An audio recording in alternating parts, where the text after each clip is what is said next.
प्रज्ञा को रील्स बनाने का बड़ा ही क्रेज है और वो दिन भर रील्स बनाती रहती है। खाते पीते घूमते फिरते घर में कॉलेज में रील्स बनाने के कारण प्रज्ञा पूरे कॉलेज में हाईलाइटेड है। जहां उसकी रील्स सभी को पसंद आते हैं, वहीं मनीषा चिंता में डूबी रहती है। एक रोज जब खाते हुए प्रज्ञा रील्स बना रही होती है, तब मनीषा कहती है, 1 मिनट भी चैन नहीं है इस लड़की को।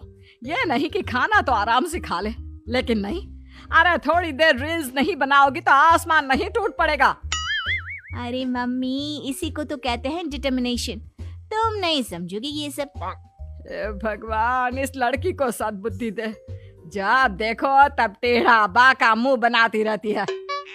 मनीषा की बात का प्रज्ञा पर जरा भी असर नहीं होता और वो खाते खाते रील्स बनाती रहती है। दिन बीतने लगते हैं और देखते देखते प्रज्ञा का कॉलेज भी खत्म हो जाता है।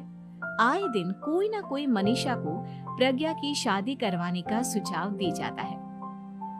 सब ठीक ही कहते हैं, प्रज्ञा की शादी कर देनी चाहिए। अपने घर के काम काज में व्यस्त हो जाएगी तो खुद ही ये रील्स और नाच गाना बंद हो जाएगा। मनीषा और प्रेम प्रज्ञा के लिए एक अच्छा लड़का ढूंढने लगते हैं और तभी विकी का रिश्ता प्रज्ञा के लिए आता है, जिसने प्रज्ञा को उसकी रील्स देखकर पसंद कर लिया था। अगले दिन विकी अपने माता पिता के साथ प्रज्ञा के घर पहुंच जाता है और प्रज्ञा साड़ी पहने हाथों में चाय की ट्रे लिए उनके सामने आती है। जब विकी को पसंद है तो हमें भी बहू पसंद है। बहन जी, आप बारात की तैयारी कीजिए। एक बार लड़का लड़की अकेले में बात कर ले तो अच्छा रहेगा। हाँ हाँ, क्यों नहीं। मनीषा विकी को प्रज्ञा के कमरे में भेजती है, जहां प्रज्ञा पहले से ही रील्स बना रही होती है। तभी विकी कहता है, आ गए आपके साजन जी। हमारे साथ ये रील्स कंप्लीट करती तो और भी अच्छा रहता। अच्छा जी, अब आ ही गए हैं तो बना ही लेती हूँ आपके साथ। दोनों मिलकर रील्स बनाते हैं। जब वी मीट और तुरंत पोस्ट भी कर देते हैं। फिर विकी कहता है, जब आप साड़ी में चाय लेकर आए तब मुझे लगा कि कहीं मैं गलत घर में तो नहीं आ गया। अब सही है। दोनों की शादी पक्की हो जाती है और शादी के दिन भी प्रज्ञा रील्स बनाने से चूकती नहीं। यहाँ तक कि बारात के समय भी नाचते हुए रील्स बनाती है। सभी लोग प्रज्ञा की तारीफ के पुल बांध देते हैं और प्रज्ञा नाचती गाती अपने ससुराल चली जाती है। सब कुछ अच्छा चल रहा होता है। प्रज्ञा यहाँ भी दिन भर हर चीज की रील्स बनाती रहती है। लेकिन कुछ दिनों के बाद जब सुनीता कहती है, बहू, ये रील्स के साथ साथ कुछ काम भी कर लिया करो। वैसे तुझे और क्या क्या बनाना आता है?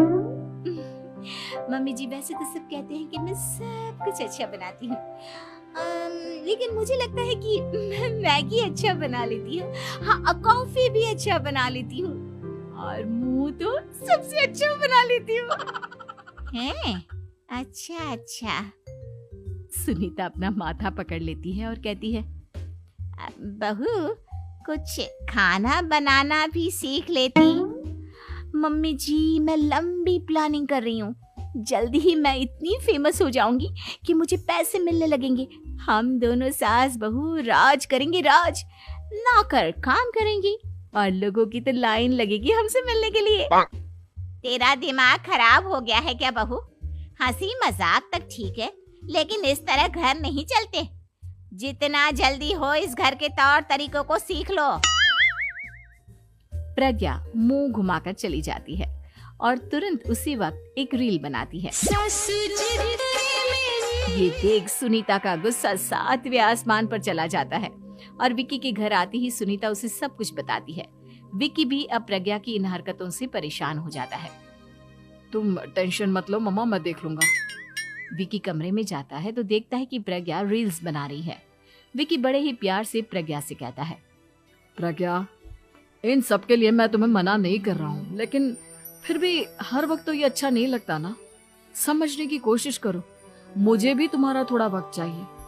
मैं जब ऑफिस से आता हूँ तो मुझे समय देने की जगह इसी में लगी रहती है। तुम ज्यादा ही सोच रहे हो। तुम भी मेरे साथ रील्स